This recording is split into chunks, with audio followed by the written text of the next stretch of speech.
Oh, hey guys. I was just kind of moving this out of the way. So you guys want to come and, what are you doing in the refrigerator? Anyway, come on, you must be freezing. I just want to, I'm getting all set up to do the next video on how to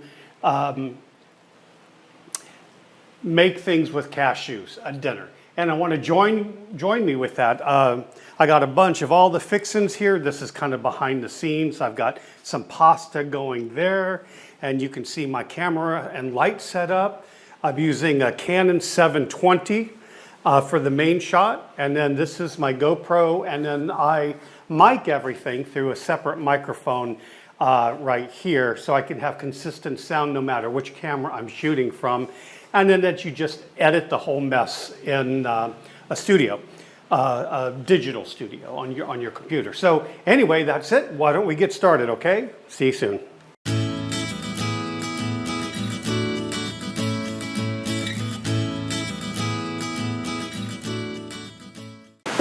We're back, everyone. Hey, we want to talk about cashews, and we're going to be talking about making a kind of a cream sauce that can be used for different things. So how do I get that cream sauce? Well, I do it with these little guys. These are cashews, and cashews are popular all over in Thailand, in Portugal, and pretty much they kind of originated, I believe, in the Americas. Incredibly high fat content, very water soluble, they blend up well. Usually when you make a nut milk like almonds and things like that, it's very fibrous and most people strain that out. Almonds disintegrate into almost nothing, which you will see right here. And because they're so fatty, they're very high in calories, have a lot of vitamins in them, a lot of antioxidants. So what we're going to do is we're going to blend these up and get this into a liquid like a cream sauce, adding certain things, and then we're going to cook up some mushrooms and onions in a pan, and then take some of that and mix it in with some of the cashew cream that we've created, and then we were going to add it back to the main fried or sauteed onions and mushrooms, and then at the very end add a bunch of spinach, and over that, or with that, we will put that over pasta, and then you can salivate while you watch me eat it in front of you. And so the first thing I want to do is do the almonds, the cashews. So let me move this out of the way. And you do not need a very expensive blender with cashews. I happen to have a Vitamix. I won't when we move into the van. In about 4 months, we're getting rid of all of this stuff, and I'm going to have to figure out how to do this with like a NutriBullet or something that'll run off some kind of a small battery system. So what you do is you just put exactly a bunch of cashews in there, making sure you eat one. And then I keep a little bit over, because if I add too much water, I can do this, add more. And then I basically add exactly this much water.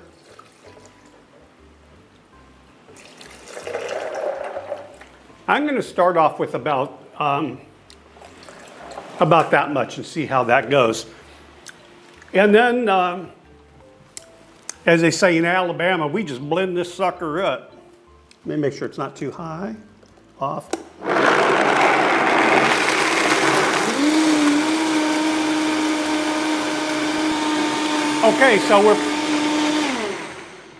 Okay, so we're pretty much done with this. I was about to say, hold on. Yeah, it's really just so rich and creamy. What I was going to say is that if you don't have a powerful blender, one of the tricks is to take the cashews and add boiling water to them for about 20 minutes beforehand, and that really softens them up, and the blending process isn't nearly as long. Okay, so I'm going to take some of this and set it aside.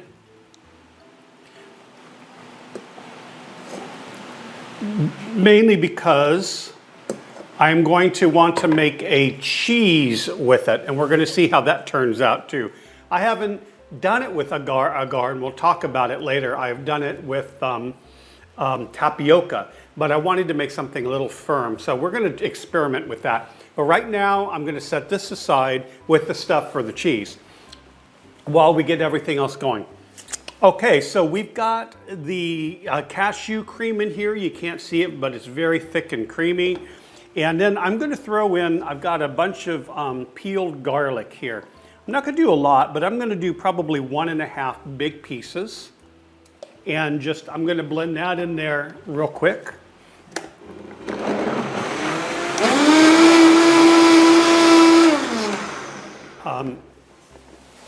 I don't need to do this right away, but I will do a little bit of salt and pepper. Not too much salt. Where's my salt? There it is. Not too much salt and pepper. Exactly that amount is good. And then I'm just going to let this sit for a while. By the way,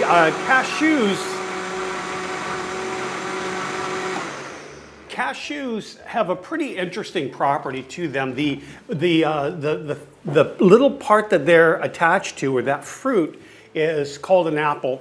And then the shell around the cashew itself, you never see, because it actually, it's kind of toxic to some people. The oils in the outer shell is kind of like that of poison ivy. So that's why you never see cashews in their shell that you have to peel. Also, for about, I think, 6% of the population, I don't know which population whenever they say that, but I think maybe mankind in general, has an allergic reaction to cashews. And maybe that's because they're also allergic to other legumes like peanuts or other nuts or other fruits. I don't know, but about 6% of the population. So if someone says, hey, don't give me that if it has cashews, it's not a cry for help. They're probably actually allergic to it. Okay, so what we're going to do now is we're going to bounce over to the stove, and we're going to saute up a bunch of onions. Okay, you're kind of quick. You're right. Here we go. Onions, I've already sliced them up. You don't need to see me slice them up. You know how to do that. Onions and mushrooms. So I'm going to saute those up, and then when I'm done, I'm going to add the cream sauce, and then I'm going to add the mushrooms. So we'll pull you in on all of that process, okay? We'll see you in a couple minutes. To start off with, I simply took a pan, added a little bit of olive oil to it, and from there I started to saute the onions. I did not fully cook them. I just added them and stirred them a little bit just to get them started. And after that, then I took the mushrooms, which I actually like to quarter. I like the smaller button mushrooms and to quarter them. If you have larger mushrooms, you can thinly slice them. That works just as well. And anyway, after all of these are sauteed, I add a few spices, some sweet basil. I add some pepper. And then finally some salt. Now what goes in here great is white wine, but if you do not have white wine, you can use the old standby, which is beer. Just add a little bit of beer in, and again stir that and let that reduce until you have a kind of a thick sauce or none. After that, I take about 1/3 of that away and put it in a separate bowl, which I will now add to the blender with the sauce. Okay, so we're back. What we did was we sauteed all of the mushrooms and onions. I left about 70% back in the pan, and I took a little bit here, and what I like to do is I like to put it into the sauce, into the cream that's already been blended with the garlic, and just kind of put that all in there.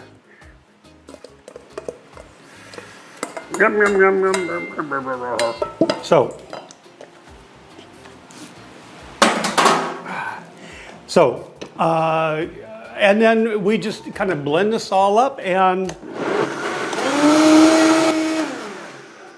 with a high-powered blender, I don't know what you have, I have a bunch of dogs barking across the street. I don't know what you have, but with this blender, this kind of makes a really great thick mushroomy type of a sauce.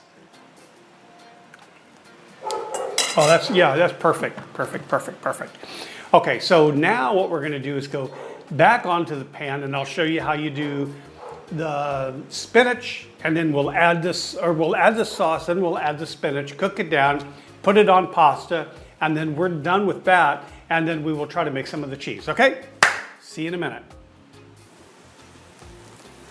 Okay, I'm gonna try to do this with one hand, but essentially here, as you can see, the mushrooms, I'm starting to cook them up again.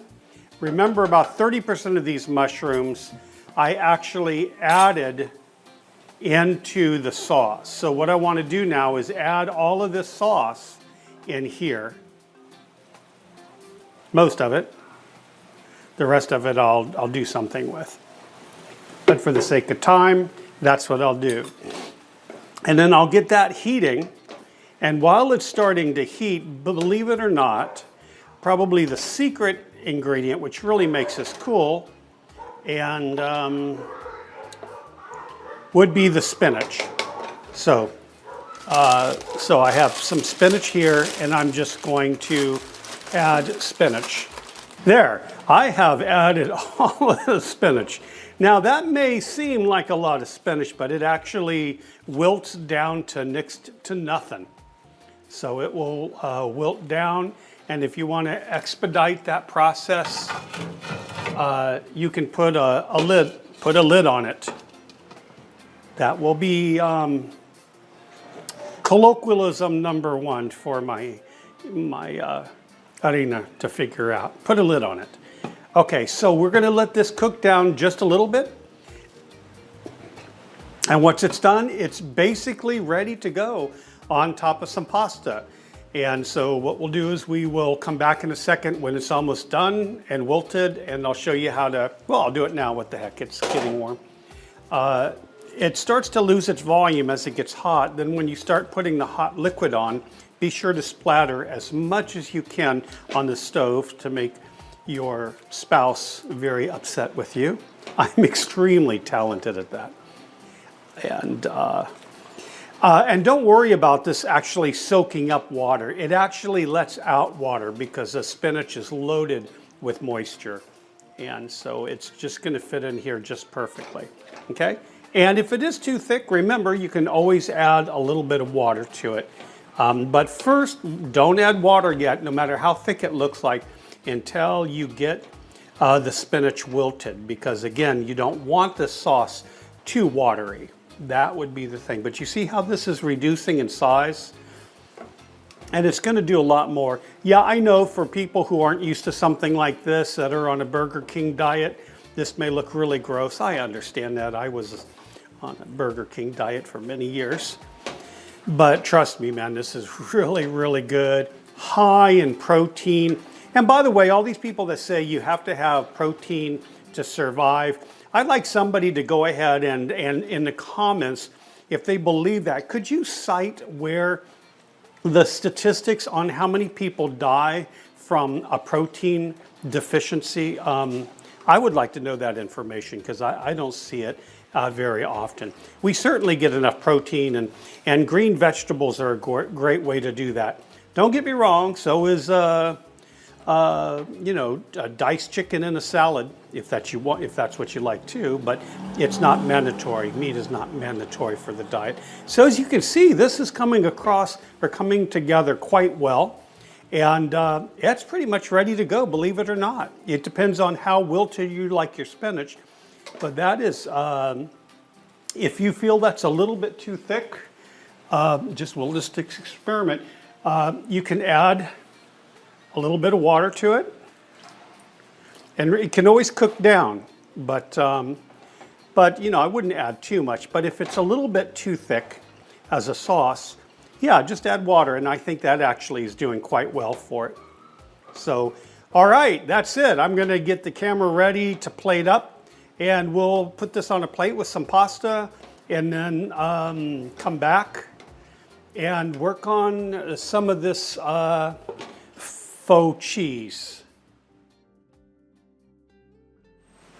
Okay, so now that everything is cooled down, we're done, just about ready to eat. This is actually, except for moving the cameras around and setting up the lights and for between the kitchen and back here to the counter, this is actually really quick and easy to do once you get in the habit of it. But we have the completed pasta sauce, which is the spinach and the cashew cream and the mushrooms and the onions. We've got a little bit of pasta here, so we will just toss some on the plate. And you don't need a whole lot. That's really kind of more than enough. So as you can see, even though cashews are expensive, I think, I haven't been in the United States for quite some time, but I think they're about $12 to $13 a pound. But I took a pound and it made this sauce, it's going to make the cheese, and I still have a little bit left. So it really goes a long ways. And I don't know if any of you guys have used nuts.com, but if you're at a place where you can't find fresh cashews that are unsalted, uncooked, raw cashews, you can order them on nuts.com. And if I remember, I'll put the link down below, okay? And so this is it. This is all there is to it. The mandatory taste test. A little bit of pasta. Ha.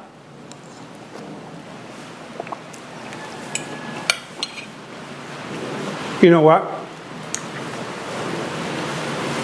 I don't know what else can stand up to this. Really try it at home. It's just great. Don't think of it as a meat substitute. I really get irritated when vegans and vegetarians and companies always try to make all of these fake meat substitutes. This is not a meat substitute. It's whole food.